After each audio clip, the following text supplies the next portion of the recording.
জাতিসংঘ সাধারণ পরিষদের ৮০তম অধিবেশনে আজ ভাষণ দেবেন প্রধান উপদেষ্টা ডক্টর মোহাম্মদ ইউনূস। বাংলাদেশ সময় রাত ৮টা নাগাদ এই ভাষণ দেবেন তিনি। গতানুগতিক হলেও বিশ্বের সর্বোচ্চ ফোরামে দেয়া এই ভাষণ আলাদা গুরুত্ব বহন করে বলে মনে করছেন কূটনীতিবিদরা। বিশেষ করে রোহিঙ্গা সংকটকে নতুন করে হাইলাইটের একটি সুযোগ বলছেন তারা। মেহেদী হাসানের রিপোর্ট।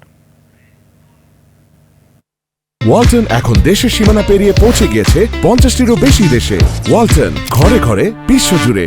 জাতিসংঘের সাধারণ পরিষদের অধিবেশনে যোগ দিতে ৬ রাজনৈতিক নেতাসহ ১০৪ সফরসঙ্গী নিয়ে নিউ ইয়র্কে আছেন প্রধান উপদেষ্টা ডক্টর মোহাম্মদ ইউনূস।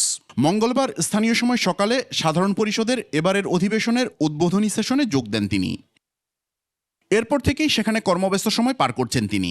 সাধারণ অধিবেশনের সাইডলাইনে একের পর এক দ্বিপাক্ষিক বৈঠকের পাশাপাশি মানবাধিকার, শ্রমিক অধিকার, পরিবেশ সুরক্ষার মতো বিভিন্ন ইস্যুতে আলোচনা সভায় যোগ দেন এবং বক্তব্য রাখেন।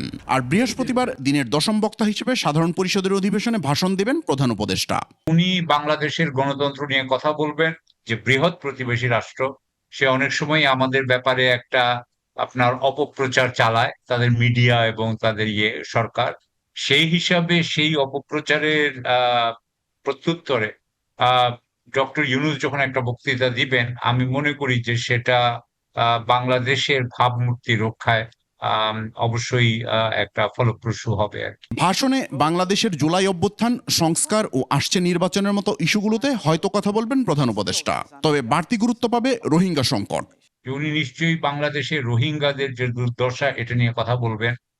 এবং সেটা যদি বলা হয় তাহলে আপনি তো জানেন যে রোহিঙ্গাদের ব্যাপারে আমাদের একটা তহবিল সমস্যা আছে, আমাদের টাকা পয়সা কম দেওয়া হয় এখন। এটা যদি একটু বাড়ে, সাহায্যটা যদি একটু বাড়ে, তাহলে আমি বলবো যে এটার একটা আমরা মানে আপনার বাস্তবিক একটা ফলাফল দেখছি। দেশের অর্থনীতি পুনরুদ্ধারের পাশাপাশি পাচার হওয়া সম্পদ ফিরিয়ে আনতে আন্তর্জাতিক সহযোগিতাও চাইতে পারেন প্রধান উপদেষ্টা। মেহেদী হাসান, ২১শে টেলিভিশন, ঢাকা।